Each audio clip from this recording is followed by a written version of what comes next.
Welcome to the session, everybody. My name's Paul. I'm very pleased to be bringing you another Excelia professional development session. I'm glad you could all join in, and really a fantastic turnout as usual. And this session's on developing assessment tools. I'll give you a bit more of an introduction on that, but first, let's acknowledge the traditional custodians on the land on which we meet. Excelia pays our respects to elders past, present and emerging, and to our Aboriginal and Torres Strait Islander participants here today. We acknowledge Aboriginal and Torres Strait Islander people's spirit, imagination and rich history of teaching and learning that's been happening on this land for many thousands of years. And before we get stuck into it today, I want to do a special plug for Professor Stephen Hodge, who's going to be running our session next month. And I've been working with Professor Hodge for the last couple of years on a few projects. And he's really a really great presenter. I think when he explains things, it's really easy to understand. And I think you'll really get a lot out of the session. So if you haven't already registered, please do.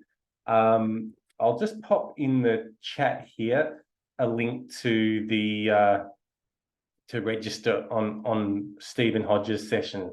Really fantastic presenter, very, very knowledgeable. I think the Australian Skills Quality Authority have commissioned Stephen to do studies, and he's been really heavily involved in VET for quite some time, and research.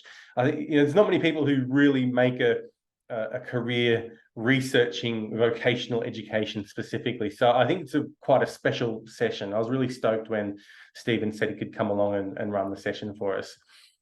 And thank you to everyone who's just joined us. Really great to see so many people here. I'm on my own again today, so I know I say that often. We're all very busy here. But yeah, that means if you're saying something in the chat or asking questions, I may take a little while to get to it. And if it gets really busy in the chat, as it often does, I might not get to it at all. I might miss something. I'm really sorry if I do. I always provide my contact details at the end. So if you have any questions or you want to have a follow-up discussion about anything, I'm always really keen to chat. So yeah, do reach out, and apologies in advance if I miss anything that you say. But on that note, I always try and get people to collaborate and share ideas, because there's a lot of really, really smart, but I always check the participants beforehand. And I know many of the people in this session who are, either graduates of the courses I've run, or people that I've come across over the years. And there's some really smart people in this session that will be probably able to jump in and answer any questions as well. So feel free to collaborate and share ideas in the chat too. So today's session is on the assessment tool development process. So some of you have been attending these sessions for quite some time now. You'll know that earlier in the year, I did a PD session on writing good assessment questions, and I did a session on writing good assessment criteria, like for checklists in assessment tools. So a lot of that was kind of deep dive stuff. And there was a few requests from people that wanted to look at like a high level picture of, okay, so how do I bring that all together? What's the process that I might be able to follow to actually develop an assessment tool? And it worked out really well, because we've been developing this unit, the new Design and Develop Assessment Tools unit, which is part of the new diploma and part of the new Cert for TAE 40122 as well. So we've been developing the resources for that course, and so it was all quite fresh in my mind. So I'm able to sort of bring to you some of our new materials and bits and pieces that we've put together for that brand new unit. And I'm sure many people are really happy to see that it's actually not a core unit in the Cert 4 anymore. It was a pretty tough one to put in the old Cert 4. But nevertheless, it's an important unit, a really interesting unit if you're in the development side of things. And so, yeah, really happy to be bringing this session to you today and bringing it all together. If you didn't catch those previous sessions on developing assessment questions and developing assessment criteria, the recordings are available on our website, and I'll be linking them in this weekend's newsletter as well. So do check them out if you haven't already, because they're a really good deep dive into it. And I think Stephen Hodges' session next month will be a good one to top it all off too, because he's going to get into the technical aspects of units of competency as well.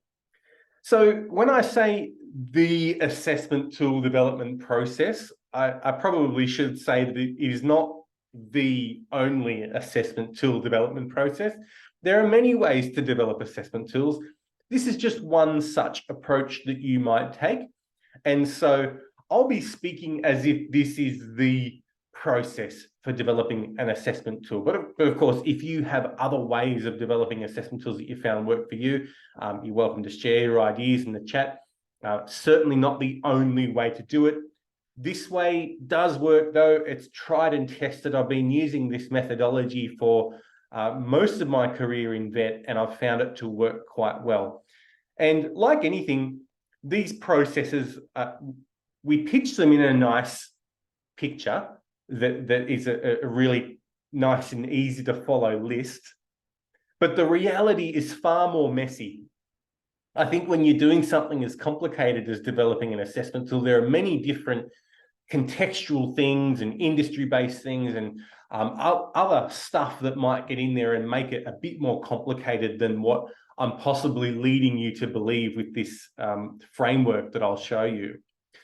So it's there as a guide. It's nice when you're doing something as complicated as developing an assessment tool to have some kind of framework to follow. But of course, you might deviate from that, and we'll point out a few areas where that might happen throughout the session.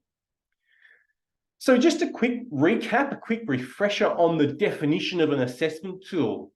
I find that one of the most commonly confused aspects of this is actually the definition of an assessment tool. Some people, especially people who are new to developing assessments, will think that the term assessment tool means one checklist or one exam or written test or one third-party report. Those things alone are not an assessment tool. So when we use that term assessment tool, what we're actually talking about is the whole package. Everything needed by the assessor to determine if a student is competent or not. And if you can cast your mind back to your TAE days, or if you're currently working on your TAE, you might recall that very, very rarely, almost never, can we make a decision that someone is competent or not based on only one piece of evidence. So when we're saying an assessment tool, we're talking about the collection, the bringing together of all these bits and pieces that make up the package that an assessor can pick up and use to assess a student. And so it would likely include lots of different things in it. And just for something a little bit more technical, here's the ASQA definition. I've just summarized it a little bit for simplicity, but ASQA says that an assessment tool includes the context and conditions of assessment. It includes the tasks to be administered to the student, an outline of the evidence to be gathered, and the criteria used to judge the quality of performance. So it's a fairly generic definition, but basically it does tap into the fact that an assessment tool is more than just a one-page checklist or a written test or a workbook or something like that. There's a lot more to assessment tools than that. So just checking on the chat here. I know there's been a bit of chitter-chatter, which is great to see. Really good to see everyone talking and sharing ideas. So thanks. Thanks for that. That's a lovely comment. And Neha, you've said, is it necessary to cover one performance criteria more than once in an assessment? Oh, that's an interesting question, Neha. you'll see when I get to the mapping section that it is possible to cover a performance criteria once. It is definitely possible, but sometimes you'll see a performance criteria has a lot packed into it. Sometimes they're these really long compound sentences that when you start to unpack them and pull them apart, you can see there's a bit of knowledge in there, there's a bit of skills, they've got to maybe produce something, create something. And so just by pulling apart the words or the verbs, you will actually see that there might even be three things that they need to do. So it needs to be covered 3 times in order to adequately address that performance criteria. So that's a great question. But sometimes they're nice and simple and you can really easily observe it once. So what are we developing when we say we're creating an assessment tool? Because I told you that it's not just one assessment, one checklist, one set of questions. These are the types of things we might be creating. We must develop things like checklists, assessment questions, activities and tasks, assessor instructions, student instructions, marking guides, mapping, procedures and processes sometimes. So, well, I'll talk about this in a slide shortly, but basically you can see here that when someone says to you, hi, can you develop an assessment tool for me? You can immediately start to think, wow, this is not going to be an easy job. It's not something I can do in 5 minutes. It's not something that I can get ChatGPT to write for me, though it might help with some things. It's a big job. You've got lots of moving parts to start to develop and bring together to create something that is going to address the whole unit. So I think the other thing too is if you are given that job, if someone does say to you, hey, go and develop an assessment tool for me, really try to make use of what already is existing. So some of those things you won't need to create from scratch, and it would be absurd to go and rewrite something just for one assessment tool if they already exist. So commonly what happens is you already have an RTO. The RTO already has quite a robust assessment system. It's got its policies and procedures for how generally the assessor should, conduct the assessments and where they file the results and where they file the marking and everything else. They probably have some instructions that are fairly generic that you can actually bring in and basically copy and paste into your assessment tool. There might be other existing assessment tools that are there that you can borrow bits and pieces from, or there might be more modern techniques, like there might be templates or things in your learning management system that already exist that you need to feed the information into. So what you might be doing is not really creating the whole picture that I had on the previous screen, but really just kind of slotting in, just like this, slotting in with an existing assessment system. And when that's the case, you probably have lots of really great resources already at your disposal. So make sure you're very, very clear on that. Nirmal, you said why procedures and processes it will already include in the assessment tools. I think you might have sent that before I mentioned this slide. So you were already thinking ahead, and that's really great to see, Nirmal. Thank you. So what's the process I'm suggesting here? This is the assessment tool development process that I've been using for a long time. And we've also seen similar processes used by many professional assessment tool developers. And again, it's not the only process, but this one works quite well. So step 1, analyze the unit of competency. By the way, I'll dive into these in more detail as the session progresses. So we start with an analysis of the unit of competency, and where we review and we try and make sense of understanding what is in that unit, what is it telling us that we must gather, what sort of things must we observe the student doing, or what sort of products will we get them to create. And it describes it in terms of the performance, and also describes it in terms of the knowledge evidence that we need to get evidence that they know something as well. We need to consider the context and purpose of the assessment. We have a questionnaire which can help with this, and I'll give that to you in the follow-up email. As usual, we share with you a bunch of resources that you can use. It's basically a questionnaire which asks a whole bunch of initial questions to tease out the information that you might need to know before you embark on this development process. And it creates a really solid foundation for then the work that you continue to do from here on in. And then we suggest an initial task mapping and planning. So we've got a bit of a mapping template. It's probably like every other mapping template that you've seen, just a slightly different format. And where you list the unit on one side and you just start to plan out based on the previous step, which part of the unit you'll address and where. Then you feed that into the development of some draft assessment instruments. And I'm really big on drafts. I think drafts are a very important step in the process because it lets you, it lets the perfectionists off the hook, I think. And I know sometimes when I'm developing things, I want to create this really perfect result first time, but that's just not realistic.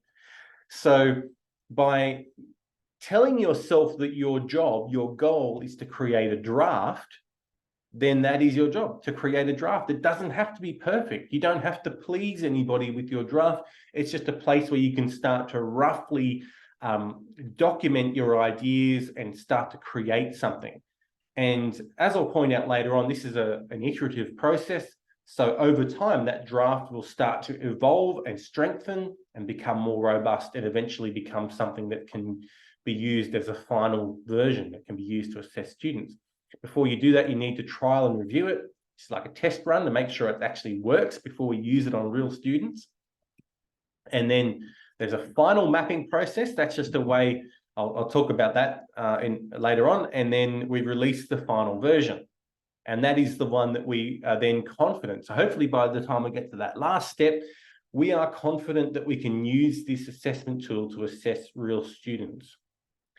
So I think it's very important to point out that when you get to that last step, you really don't want to skimp on any of those steps like the trial and review. It's very important because remember what you're creating here. You're creating something, you're creating the process, the system, the framework that is used to determine if someone's competent. And so if you create a dodgy assessment tool, then by extension, you really have dodgy assessors because they don't know that. Maybe they don't know that, but if they're following an assessment tool that's been prescribed to them, that's been given to them, that doesn't meet the requirements of the unit, and they're signing off on students and students are getting certificates and the graduates are running around out there in the industry and they're telling employers that, hey, I've got my diploma or I've got my certificate 3, I'm qualified, I'm competent, but your assessment tool doesn't meet the requirements for whatever reason, then that's a big problem. So even though the responsibility lies with the person making the decision, the assessor, you can see that someone developing an assessment tool also has a very, very big responsibility to make sure that that final version, especially when it's being used by other assessors, is very robust and very compliant. So we make sure that trial and review process is done properly. Okay, just checking back on the chat here. Salima, you've said, do we get a copy of the presentation? Absolutely. We always put out the recording of the session along with the presentation slides and other resources and bits and pieces. Nurmal's pointed out that mapping is so important. It certainly is. Navhat suggested that other factors to consider for assessment development processes. How about the level of qualification, specific cohort requirements, etc.? Yes, good point, Navhat. That comes under consider the context and purpose of the assessment. And I'll show you the questionnaire shortly, and you'll see that that asks some of those questions that you've mentioned there. Sharon, you've said, how thorough do you recommend the trial stage be? What should the target audience be? I'll cover this point in much more detail later. Great question, though, so don't let that get away from you. Who do you trial a tool with, Jane? I will cover that when we get to that section. So this is just an overview. I'll go into these things in more detail. So let's dig into each one of these points a bit further. I better keep an eye on the time too. I have a habit of not managing my time too well in these sessions. So the step one is analyzing the unit of competency. How do we do that? Well, we download the unit of competency and the assessment requirements. Remember, they come in 2 bits. So they have, even though the whole thing is called the unit of competency, they have the bit that's called the unit of competency plus the bit that's called the assessment requirements. They used to be all in one document, but now they're split into 2. You must read both. In fact, probably the assessment requirements is equally important when you're creating an assessment tool. And to analyze the unit, I really recommend jotting down rough notes on what assessment methods you would use to assess each part. So it becomes like an active reading. You're not just skimming it and scanning it, you're actually reading it and you're taking notes. And so when I've done a thorough analysis of a unit of competency, I start to, this is the bit where you download. I think most of you are probably familiar with training.gov.au. If not, probably outside the scope of this session to go into a how-to. But you'll see here that they are, in the little highlighter bit, they're actually broken down into those 2 documents. So make sure you access both of them. So yeah, an analysis is really important. And I think you need to start highlighting and scribbling on your unit of competency, and highlighting the keywords. Look for those verbs. So here you can see in the performance evidence, this is our sample unit, BSB CMM 211 apply communication skills. So in the performance evidence section, we're going through and we're looking at use verbal and non-verbal skills. So that's telling you already that someone's got to use some skills. They've got to do something. They've got to perform something. And so when you start to highlight those things, you can think, well, how would I do that? How would I find out if someone can use verbal and non-verbal skills? Well, I'm probably going to need to observe them. What do I observe? Do I get them to do a role play? Do I go into the workplace? So you're starting to generate ideas, and it tells us also it needs to be done on at least 3 occasions. And you can see here, it also says draft written documents. So that's something else they have to do. They have to draft written documents. And for that sort of thing, we might not watch them draft 3 written documents because that will be very boring and time consuming. We might observe parts of that, but get them to produce a project. So you're starting to generate your ideas here. And while this is like, you can do this on the computer, I like the old-fashioned approach where you end up with something that looks a bit like that. It becomes quite messy, but you've printed it out, you've got a big cup of coffee or tea, and you've spent the time, you're away from your distractions, away from your computer, and you're there with your good old-fashioned pen, and you're writing down your ideas, and you'll start to see some patterns. You'll start to find these things where you think, oh, well, there's all these things they have to do, these skills they have to perform, like use verbal communication, use non-verbal behavior, seek and respond to feedback. And you'll see, oh, well, all those 3 things there, I could probably do in an observation of a role play. Forgive my messy handwriting there, but that's what it looks like. You know, it looks like something messy because you're generating ideas and you're analyzing. And so you go through that process and you scribble all over the unit. And by the time you've been through that, you'll end up with this really a much deeper familiarization with the unit. And that will then feed into the next step, which is to consider the context and the purpose of the assessment tool. So to do that, we've got a questionnaire. I won't go through every question because it's quite detailed, but I'll just show you the types of questions that it asks. And then I'll give you a copy of that you can refer to after the session. So here's the questionnaire. And it asks questions like, and it's been written in this kind of sort of friendly language. It's almost like asking yourself. So it's sort of reflective. What unit of competency am I developing an assessment tool for? Generally speaking, what do the performance evidence and assessment conditions part of the unit tell me I need to do when developing this assessment tool?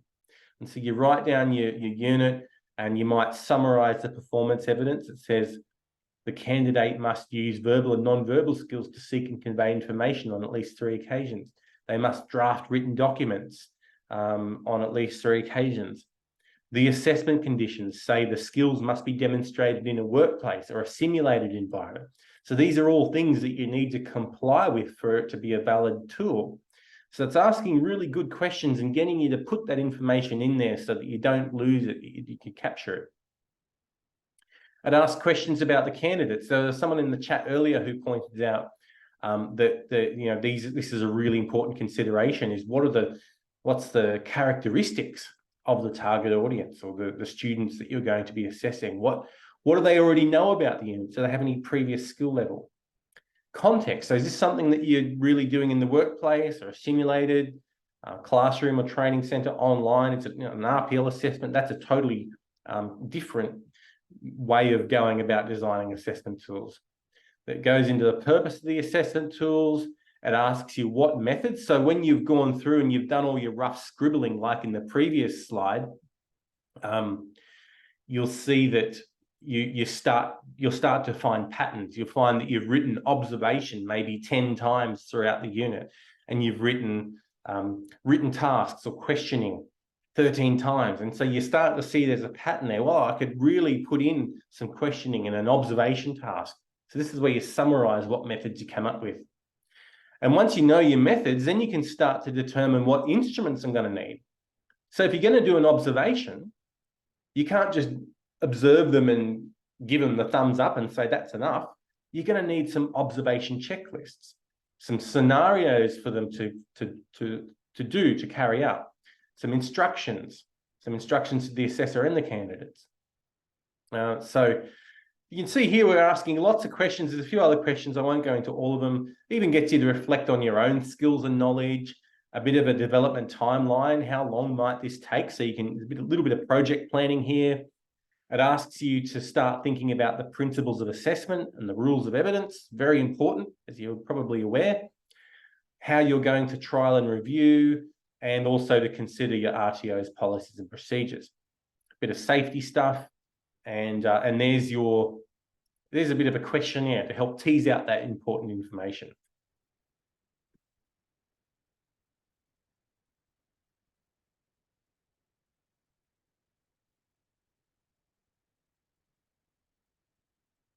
Just catching up on the chat here. Sorry. Okay, really good to see some conversation happening here. Should the time to complete a written assessment be the same throughout different units of a qualification? Good question, but no, I don't think so. I can't see a reason why it would be. I think the complexity of different units and qualifications would mean that the time taken for a written assessment will differ dramatically. Helena, you've said that real life scenarios and role plays work well.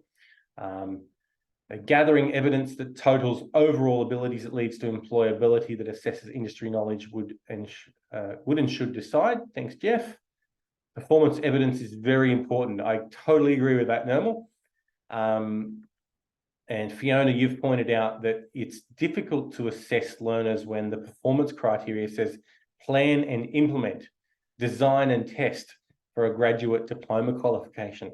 Yeah, it can be challenging, Fiona. I think in a previous session, I talked about the difference between assessing products, the result of someone's performance, and assessing actual performance. And so the ways you might go about that are quite different. And it's usually when you start looking at the performance criteria, like the examples you've given here are things that I think are more product-based criteria. So things that you need to get them to do something and observe the result of it. And you see that a lot in, for example, like a woodworking or cabinet making type units where the students, they certainly need to use the tools safely and use the right techniques, but part of seeing whether they're operating safely and using the right techniques is looking at the result of what they've created and the quality of their performance. And so something like what you've mentioned there, where they've got to plan and implement and design and test, looking at the results of their plan and their implementation, looking at the results of the designing and testing can be quite valuable in the assessment process.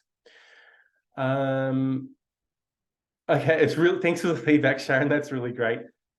Using videos is a good way to assess this type of activity. I really agree. As we've got, I think the capabilities of video now, especially with online assessment, has made things really powerful and opened up a lot of possibilities.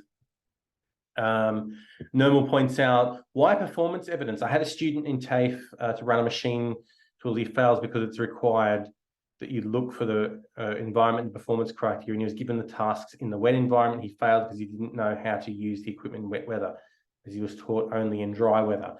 Very good example. So we need to be checking consistency of performance under a range of conditions. Great.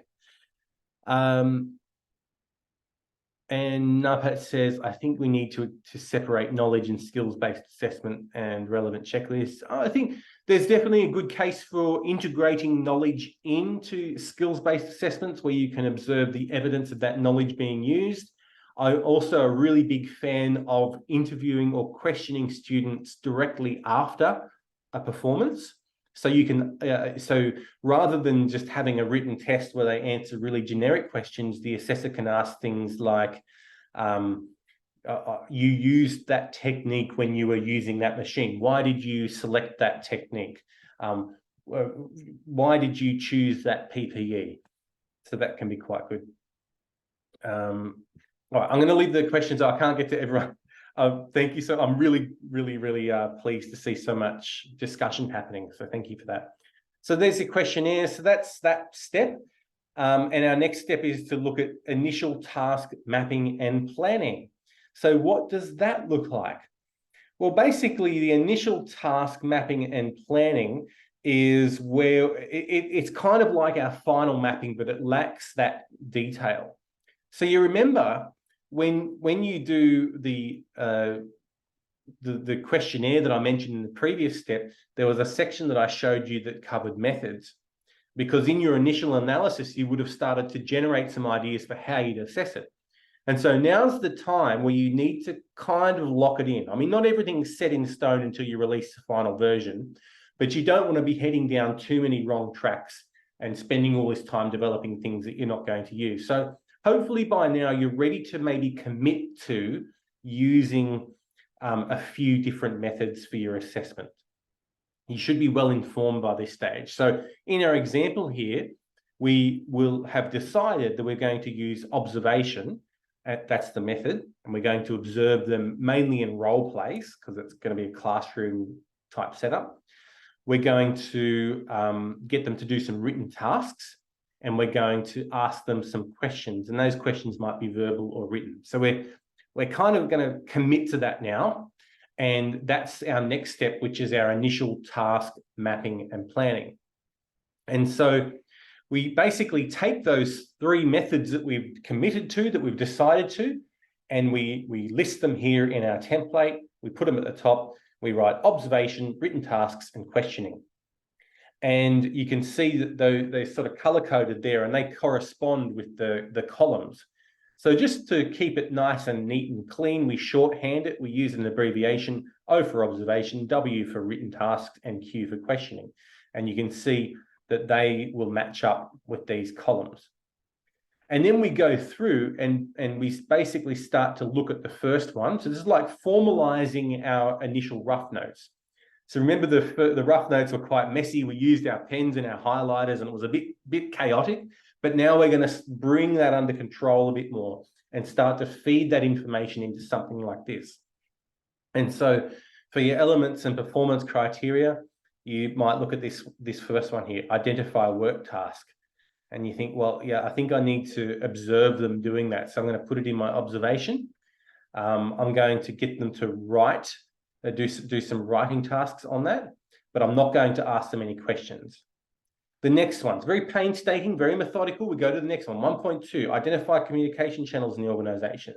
I'm going to observe them. I'm going to get them to do a written task, and I'm going to ask them some questions. So you're just putting ticks in the boxes over here on the right-hand side under which method of assessment you're going to address for that criteria.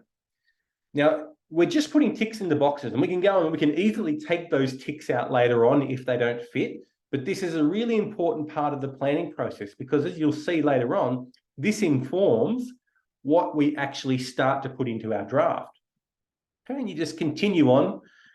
Okay, so you can see here, not everything's going to have 3 ticks in each one. we need to be careful not to overdo it. But basically, what it means is you go through it, and once you've been through the whole unit, we do the whole thing. So we're not just doing the performance criteria, we're doing the foundation skills, we're doing the performance evidence, and we're doing the knowledge evidence, and even looking at the assessment conditions as well. And we're just making sure that we are going to at least cover each item at least once somewhere. Okay, we might review this later on, but that's a good start. We need to start somewhere. And so once you've done that, I know that when I've got my list of ticks there in the O column, I have to ensure that all those criteria go into my observation checklist that I would use to assess the students. And then I also need to make sure that these ones with all the ticks in the written column go into my written task activity. And same thing with the questions. I need to write questions for the students that address these criteria. So this is a really important step in the planning process. So that's our initial task mapping and planning. I'll just really quickly show you that, just so you can see here in our example, that not everything's got a tick in every column. So we can see here, plan verbal communication, for example. We're going to ask some questions about that. Use verbal communication to communicate with stakeholders. We're going to observe them. We're only going to use observation for that, or at least that's our plan. And you can see here we've done the foundation skills as well. Okay, so we've set that all out. We're making sure we're covering all of those. We're looking at where we're covering the performance evidence and where we're covering all of the knowledge evidence. And you'll see here that, this is a really common misconception that the knowledge evidence must have a written test or must be all questions. And I think it's really important that we look at other ways to see evidence of knowledge. And you can see here, we're planning to at least rely quite heavily on the observation. We're going to see them using their knowledge and applying it. So it's applied rather than just asking them questions about it. And we're checking that we've got the assessment conditions covered as well.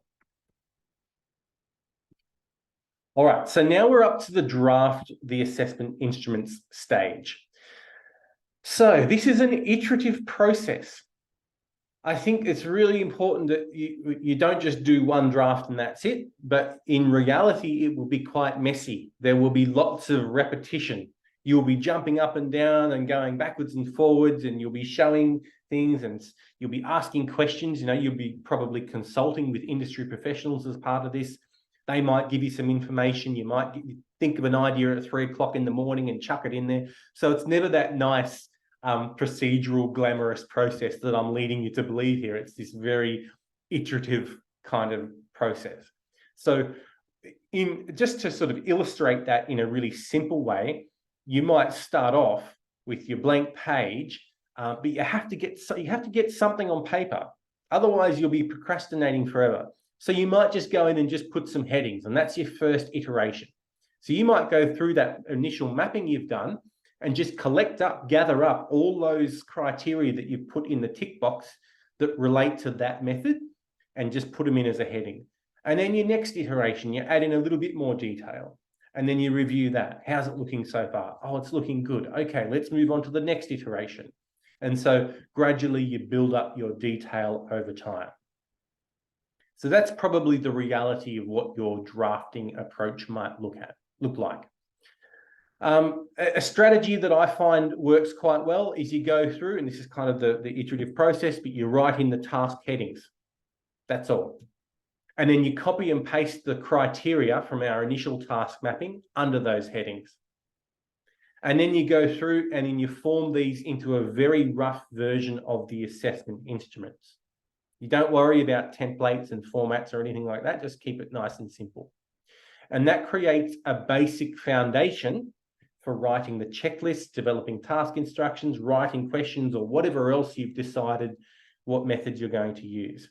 And I've really highlighted here, I've put it in bold there, a basic foundation, because you might remember from those earlier sessions, there's a real danger in using the wording from the unit of competency to create questions, and using the wording from the unit of competency to create observable criteria. So not every unit of competency is explicit enough. Sometimes you need to break them down and to look at what part of it is an observable behavior, what part of it is something that you need to look at a product, or what part of it you need to look at as a question. So you'll need to do a lot of adjusting. But for now, creating a basic foundation is a really good starting point that makes sure that you don't miss anything, that everything in the unit of competency is covered. So I'll just give you a quick example of what that might look like in a draft. So this might be what your first or maybe second iteration looks like. So we've got our initial task mapping, and we've gone through and we've said, oh, okay, we're going to cover this, this, and this as part of our observation. And so you go down to the section and you put some headings in there, just some basic headings. Okay, candidates will be observed on 3 occasions using their verbal and non-verbal skills in face-to-face situations. 1, with an interaction with a customer, maybe role-played. 2, an interaction with a colleague, again, maybe role-played. And 3, in a meeting, they're going to role-play a meeting. And then written tasks, same thing. They're going to write and send an internal email. They're going to write and send an email to a client or customer, and they're going to write a document, and then we've got some questions. And then you go through and you just put your headings in there. So customer interaction, instructions go here, instructions go here. So there's a very early iteration. There's not much detail yet. We've got here our observation task checklist. Now, this doesn't look very much like a checklist yet, does it? But you can see we've just gone in and we've literally just copied and pasted that performance criteria in there. So we have a framework to work from. And again, yeah, you can just see some placeholder information and just a dumping of the content from the unit. And it's organized in accordance with our earlier mapping. Same with the questions. We've started drafting some ideas for questions, but there's no marking guide yet. And we've put in some little placeholders. Instructions will go here, marking guide will go here. So this is quite normal for it to look like this in our first iteration of our first draft.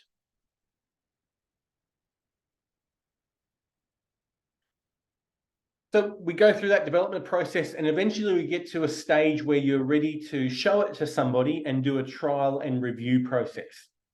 So how to do a trial and review? There was a question about this earlier. Ideally, you will recruit all 3 of these, but of course, time, budget constraints, and maybe the nature of the unit will dictate that you can't always get all these parties to be involved in the trial and review. I think one really important consideration on how much time and energy you spend on your trial and review is the context and the nature of the unit. So if you're developing an assessment tool for something high risk, like working at heights, or something to do with chemicals, anything like that's got sort of a risk factor, I really can't stress enough how important it is to really trial and review the living daylights out of it with as many people as possible and from as many perspectives. If you're making an assessment tool that assesses arts and crafts at your local community college, you might not go to this length. It might be sufficient just to have someone else quickly have a look over it, do a quick dry run of the assessment, and that's it. The part when we talk about trial and review, we're talking about actually trialing it. And I'm sure any of you who've had this experience of developing an assessment tool, you might remember that you develop the tool and you think it's going to be really great, and you think you've created the world's best assessment tool and the students are going to love it and the assessments are going to love it. But it's not until you give that tool to an assessor, or that you sit down and pretend to be the assessor and actually get your pen out and start ticking off the checklist, or if you sit down and pretend to be the student and answer your own questions that you've written, you'll start to realize, wow, what have I created? This is way too complex, or these questions don't make sense. So it's a very important step to make sure that it works. So when we say trial and review, I think often people forget the trial part and just do a review, and it becomes just a quick proofreading, and then it's done and it's released. We've got a trial and review checklist. I won't show you that now for the sake of time, but I will send it to you so you can have a look at it. You gather feedback, and then you go through and you make necessary changes in the tool. So in the trial and review checklist, there's a part to get your participants in your trial to give you feedback, and then you should implement those changes. And again, that iterative approach might apply here. So you might find yourself going backwards and forwards between the draft and the trial. So if they've really torn it to shreds and they've given you lots of feedback and lots of things that you need to change, it might fundamentally change everything. You might realize, wow, like I didn't think about this, but this role play just isn't going to work. And so I need to find another way to gather the evidence. So you might need to go back and fundamentally change it dramatically. And that will mean that you need to do another lot of trial and review. But if it's just minor things, then you can probably just do a quick fix, and you might be ready to look at your next step, which is final mapping. So final mapping is very much like the initial mapping, but with a few important differences. So in the final mapping stage, this is when you've got that trial and review done, and someone's looked at it and they've said, yeah, I think this is good. I reckon we're pretty close to using this to assess real people. So you've trial and review, you've led to changes, you've likely polished and updated things, and now it's time to check your mapping and updating it. And where possible, this is probably the major difference, is this very last point here. The major difference between that initial mapping we did and the mapping we do now is we want to actually put some questions and task numbers in there for easy reference. Because that first mapping that we did just had ticks in the boxes. That's really good for planning for our use, the one that's actually creating the assessment tool. But once we hand it over to the RTO, maybe we leave our jobs and move on to bigger and better things, and it's up to somebody else to maintain the assessment tool we've created. Those ticks aren't really going to mean anything anymore. So the more detail we can put into it, the better. So that's what we looked at initially. It was ticks in the boxes, but now we want to start putting some little references in there. So you can see here, you might have a written test, for example, question 2, identify 2 channels of communication used within your organization. Well, that Q2 in our mapping here relates to question 2. So it's just a shorthand way of saying that this criteria, this performance criteria in the unit, is addressed at question 2 in the written test, and it's also addressed at question 7 in the written test. And this is often what happens in a performance assessment, previously known as an audit by a regulator. They might get the auditor might get the unit of competency and roll the dice and choose a random performance criteria and say, right, performance criteria 1.2, where do you address that in your assessments? And if you've got really good mapping like this, you can really quick reference it and go, you're not sweating, your heart's not beating very hard at all, because you can say, yes, I'm very confident that this is covered in question 2, question 7, and number 3 in the written assessment. Okay, so same thing here. So we've referred to this in the, you can see the reference there is 02. So that's item number 2 in our checklist, observation checklist. So that's all that refers to. So someone will thank you someday for doing really nice mapping like that. You may not get thanks straight away. You may not get a round of applause, but someone one day will be very much thanking you for that detail and professionalism. And then you get to the final version. So hopefully by now you've got everything really nice and tight and ready to go. So here are some things to consider before. I mean, this should be covered in your trial and review anyway, but these are some general considerations. These are some really important points that I think are features of a really good assessment tool. So in your final version, before you let it out there to go and assess hundreds of students who are going to be kicking goals in their careers, you want to make sure that you've got a nice polished version of the tool. You should now have a full package that can be used to assess students, and make sure that there are instructions, both so that the students know what to do, the candidates know what to do, and that the assessors know what to do.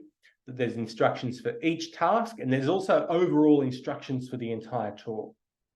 There needs to be checklists, questions, marking guides, model answers. Make sure that it's really clear for the assessor to know what acceptable performance is, what satisfactory performance is. So make sure you benchmark everything, good marking guides and so on. Your assessment tool needs to have a good standard of quality. I think, we're going to put all this effort into making these things. We want to make sure that it's a good quality assessment tool, something we're proud of. It should have good spelling, grammar, nice style, fit with the RTO's style guide if they have one. Version control, so make sure you're aware of your RTO's version control processes. And finally, here's some little things, the very minor details that can cause problems. Make sure your tool has a section for assessors to note their feedback and their assessment decisions for each task and activity. I've seen so many really nice assessment tools that just miss the little bit where they actually write that they're competent or not, or satisfactory or not, or they're missing a part for their signature. Now, of course, if you're using a learning management system, some of these things are built into the features, so you don't need to worry about them.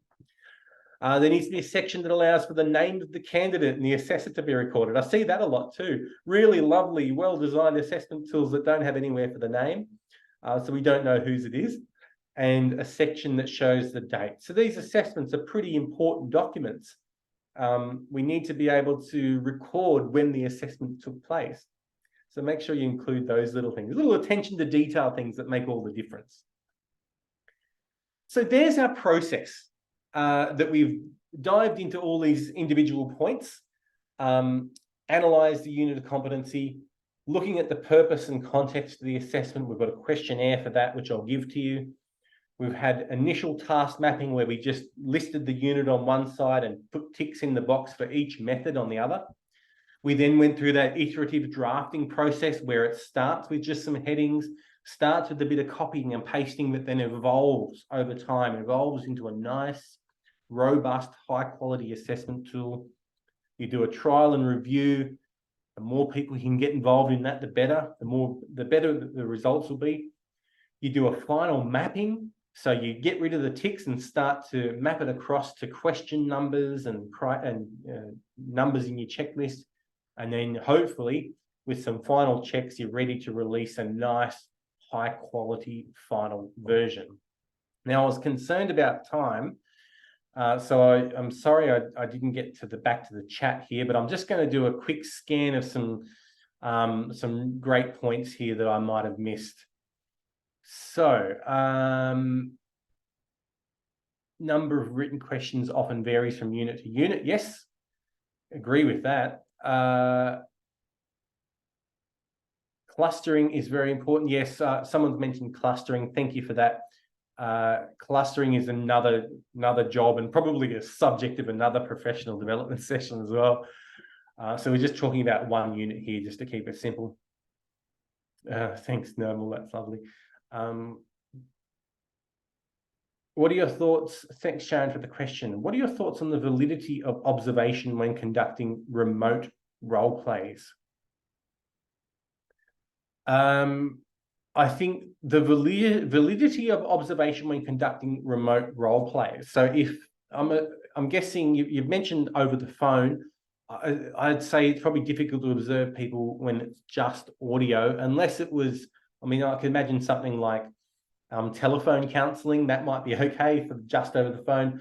But I think if you have established that you're looking at the student, the student is who they say they are, and it's a video observation, like through Zoom or something, and it's appropriate for the unit, then I think that's fine. But there's going to be certain circumstances where I think remote observation through things like video conferencing or video recordings become problematic when it's high risk, when there's confidentiality considerations, when just the nature of it just makes it a bit too messy for someone to be there holding a camera. But there's certainly really good opportunities, and I think it's opened up. The fact that we've all learned how to use tools like Zoom has opened up opportunities for assessing remotely when we previously couldn't. Abdul, you mentioned, is there a recording? Yes, there will be a recording of this. The questions coming in the chat. I have the questions. Dania, yeah, someone asked that last time, and I was just sort of, I found it a little bit difficult to try and anonymize the chat. I think it's really lovely that we've come together here in this session, and I just want to preserve the privacy of everyone because I put the whole names and everything. So maybe just go through. I think there's a way. I'm not sure if the permissions are set for this. I'll double check it. But I think there's a way you can save the chat for yourself. At the very least, you should be able to do like a select all and copy and paste. Stephen says, regarding the example PE, identify a work task. Just curious how you're going to observe it. Really good point, Stephen. You'll notice, you might have to watch the recording to check this. I think you'll see like I mentioned, in the first version, it's we kind of put some ticks in lots of boxes, but then as that process unfolds, we might find, hang on a minute, that's actually quite difficult to observe that. So I think that might have been one of them where actually in the final version, identify a work task was taken out. And it might have been replaced with a question. So I think there was a question in the Q&A section of that assessment tool that said, referring back to your previous role plays and referring back to the written tasks that you completed as part of this unit, how did you know what you needed to do? In other words, identifying the work task. So I think that was something that we caught up on, but it's a good point. Also, you might, there's sometimes some of these things when you're observing, you do through inference, which is a little dangerous game to play, but by them having carried out the task correctly and in accordance with the policies and procedures and expectations of the job, you could infer that they indeed successfully identified the correct task to carry out. So inference can be dangerous in some cases, but I think for something like this, it probably would be acceptable. Mitch has said, do all your trainers need to be involved within the drafting of your assessment instruments? No, I don't think so. You just select your team of who's going to be involved in it, and yeah, I think just it's whoever you deem appropriate. It's usually a combination of an assessor and a subject matter expert. And then when it comes to the trial and review, you might get another assessor involved, but there's certainly no requirement for that. Sharon said, do you have a sample of what this basic foundation looks like? Yes, I'll give you a sample. I'll give you the whole thing. I'll show you the rough draft and the sort of more finalized, polished version. Okay. Observation checklist must be done from performance evidence. Yeah, I think so. I think the performance evidence will tell you maybe how many times you need to observe them. But yeah, there's more to it than just the performance evidence. Dr. Terry has said, it has been my experience that collective intelligence and collaboration is the best way to address this critical issue. Thank you. I agree with that. Nirmal, I don't have time to talk about version control. I'm sorry. That's probably unique to the organization. We handle it differently. How would you best illustrate the number of attempts a student makes in a checklist? Would this tie into feedback from the assessor? Yes, that's a difficult one to handle, I think, because it's very easy to make a checklist that has the one checklist box and the bit down the bottom, and that's it. So some providers will just create a new checklist for each event, noting the date and noting it in the feedback. Some people have multiple columns for, attempt 1, attempt 2, attempt 3. For us, we use a learning management system with a rubric, and it just we go through and we check it, and it just records the date on which that rubric was filled out. So another attempt has another checklist filled out. So it's different depending on the provider, I think. Oh, there's so many really great questions here. I'm running out of time. I'm really sorry. I don't have time to get through all these really great questions, but thank you so much for your input. I hope you found this session to be useful. I love delivering these sessions. And once again, if you get a chance, please support our session with Stephen Hodge. He was very happy to run the session, but I'm very appreciative that he made the time to come along and run a session for us. So do sign up to that if you get a chance. Thank you once again. I hope you have a wonderful weekend ahead.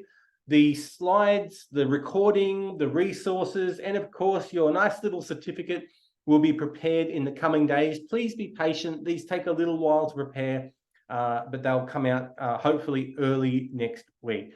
Thanks for your attention and for your participation, and I'm very much looking forward to seeing you in the next session.